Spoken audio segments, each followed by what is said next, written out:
안녕하세요, 신시아입니다. 오늘은 비료에 대해서 질문하시는 분들이 많아가지고요, 제가 쓰는 비료 몇 가지 말씀드리면서 좀 수다를 떨어보려고 해요. 제가 쓰는 비료들을 좀 모아서 여기다가 놔봤는데요, 저는 정말 전문가가 아닌 거 아시죠? 그냥 취미 가드너예요. 그러다 보니까 이제 정말 진정한 농부가 아니라 뭐 원예인이라고는 할 수 있지만 막 박사학위, 석사학위가 있는 사람이 아니라서 전문적으로 말씀을 드리는 게 아니라 그냥 이렇게 제가 식물들은 참 그래도 잘 키우잖아요. 제 식물들 나름 그래도 예뻐서 오시는 거잖아요. 예쁜 식물들 이렇게 키우는 제 경험을 살려서 이렇게 잘 크는 식물들은 무슨 비료를 주고 키우는지 제 그냥 경험을 말씀을 드릴게요. 아까 제가 잠깐 베란다 청소를, 아들이 오랜만에 학교를 가가지고 베란다 청소를 하고 있는데 난리도 아니에요. 지금 막 흙을 양파가 흙을 너무 막 화분을 막 다 쏟고 그래가지고 엄청 흙바닥이었는데 청소를 한번 했는데 잘 키우죠, 제가. 저 자신 있어요. 진짜 식물 잘 키우는 것 같아요. 나쁘지 않은 것 같아. 그래가지고 비료를 여쭤보시는 분들이 많아서 비료편을 준비했어요. 수다를 떨어보겠습니다. 제가 쓰는 거는 저의 환경이라든지 제가 키우는 식물들, 그리고 제가 쓰는 흙과 토분 이런 것들이 또 다 다를 수 있으니까 그것들을 좀 유념해서 완전히 믿지 마시고 그냥 한번 참고하시면 좋을 것 같아요. 제가 그 알비료에 대해서는 전에 작년부터 1년 동안 항상 얘기했었는데 이거는 벌써 이만큼 썼네요. 제가 원래 처음 썼던 비료는 그 다이소에서 썼던 화분 거름이라는 알비료였어요.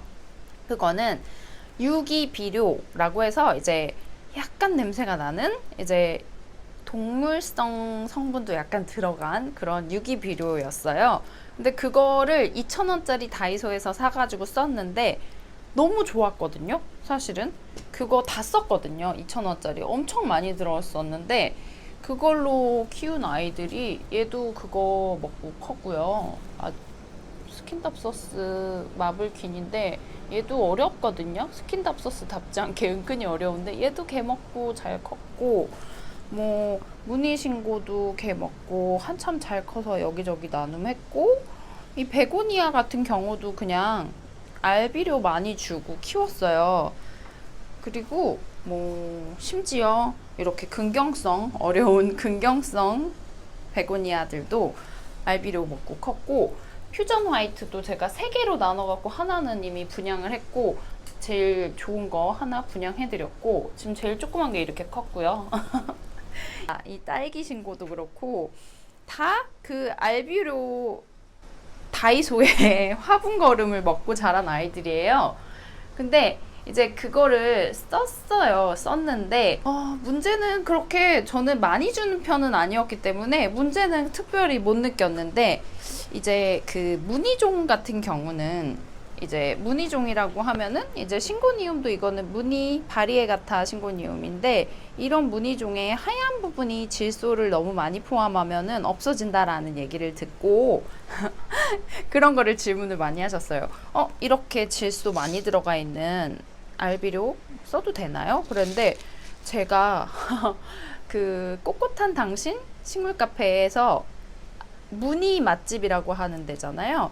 거기서 그 사장님께 무슨 비료 쓰냐고 여쭤봤더니 그냥 알비료 쓴다고 하시더라고요. 그래서 있는 알비료 쓰면 된다고 하시는데 문제는 많이 주지 말라는 거죠. 몇 개씩, 한 달에 몇 알씩, 한 4-5알? 그 정도는 너무 박한가? 아무튼 귀한 식물일수록 비료는 아주 조금씩 조심스럽게 주셔야 돼요. 저는 그냥 정말 야매 가드너라서 그냥 막 팍팍팍 뿌려요. 그래갖고 작년에 그 큰 그 화분 거름도 다 썼고 이것도 이만큼이나 썼는데 제 알보는 무늬가 나쁘지 않거든요. 꼿꼿한 당신 식물 카페 사장님도 인정하셨어요. 잘 키웠다고. 잘난 척. 근데 그것도 익어주고 키웠어요. 익어주고 뭐 분갈이 할 때도 섞어주기도 하고 그랬는데, 뭐 제가 키우는 무늬종들 뭐 피닐 저스민 얘는 무늬 정말 뭐 없어지는 거 전혀 없고요. 무늬가 고정돼 있지 않는 알보 같은 경우도 무늬가 없어지지 않았고, 뭐 스킨답소스 같은 경우도 무늬가 나쁘지 않아요. 오히려 이렇게 막 하얗게 예쁘게 잘 나오거든요. 이렇게 너무 하얗면은 또 고스트라고 해요. 이렇게 무늬 신고니움에서 이렇게 하얀 잎만 나오는 걸 고스트 잎이라고 하고, 알보도 하얀 잎만 나오면 고스트 잎이라고 하는데, 너무 하얀 잎만 나오면은 광합성을 못해서 죽거든요. 그러면은 이제 그때는 질소 비료를 일부러 주기도 해요. 근데 웬만하면은 이제 조심해야 되는 거죠. 비료는 무늬를 없어지게 할 수도 있거든요. 그래서 질소가 너무 많이 들은 비료 같은 경우는 조심해야 되는 경우가 있는데, 저는 전혀 조심하지는 않았어요.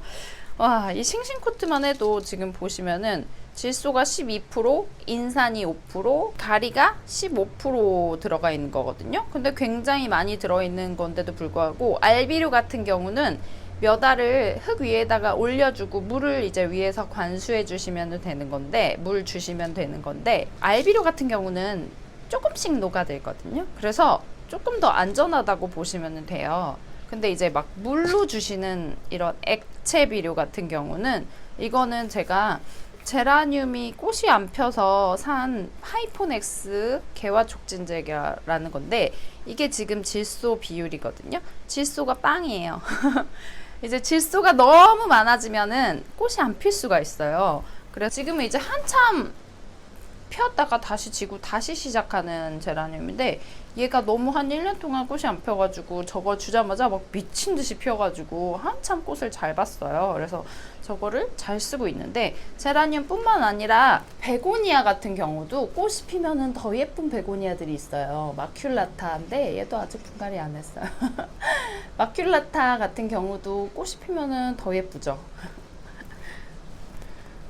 그리고 뭐 핑크밍스는 개화 촉진제가 들지는 않았어요. 얘는 약간 서늘해야지 꽃이 저절로 피는 것 같고, 신바트도 핑크색 꽃이 피면은 훨씬 더 예뻐지고, 꽃이 피면 더 예쁜 아이들이 있어요. 로이스버크도 마찬가지로 꽃이 피면 더 예쁘죠. 근데 베고니아 같은 경우는 일부러 제가 개화 촉진제를 준 건 아니고 얘를 줬죠.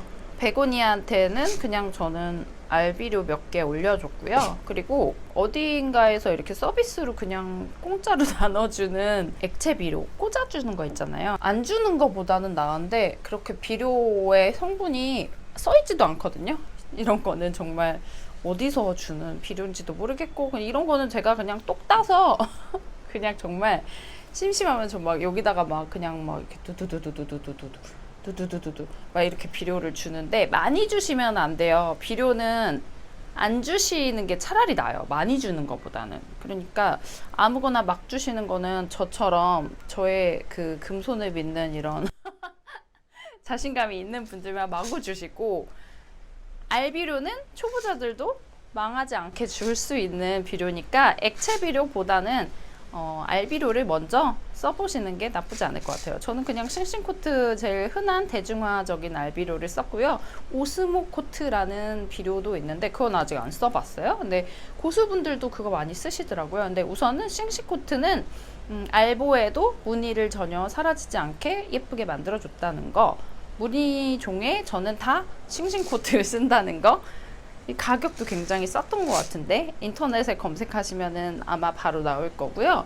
어디든지 뭐 화분 파는데, 화원 가셔도 싱싱코트 파는 데들도 있을 거예요. 그래서 가서 화원에서 물어보시고 주셔도 되고, 아무 데서나 인터넷에서 구매하셔도 좋습니다. 싱싱코트 나쁘지 않았어요.